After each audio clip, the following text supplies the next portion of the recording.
Je pense que la femme africaine prend un rôle de plus en plus important dans nos économies. Elle est de plus en plus entreprenante et parce que sûrement elle est beaucoup plus accompagnée, beaucoup plus écoutée maintenant.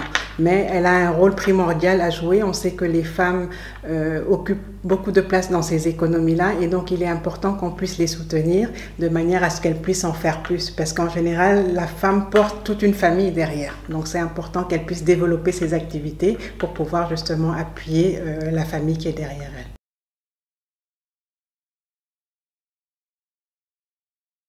Alors, essentiellement deux choses. Elle a besoin de financement, forcément, parce qu'on parle de création d'entreprise, une entreprise qui doit se développer, et donc il faut des capitaux pour pouvoir développer cette entreprise-là.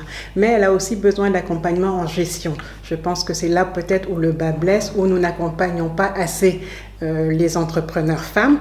Et donc, il faut, en plus du support financier qu'on leur apporte, pouvoir leur apporter tout l'accompagnement de gestion nécessaire de manière à pouvoir pérenniser maintenant ces entreprises-là qui sont créées par ces femmes.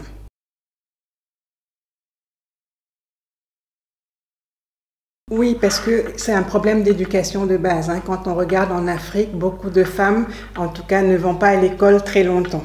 Et donc, derrière, après, ça n'empêche pas que la femme a beaucoup d'idées, qu'elle est entreprenante, qu'elle veut créer son entreprise, mais peut-être qu'elle n'a pas eu le bagage nécessaire à l'école pour pouvoir former cette entreprise-là. Donc, effectivement, les femmes, en général, ont besoin de plus de soutien, de plus d'accompagnement en termes de gestion que les hommes.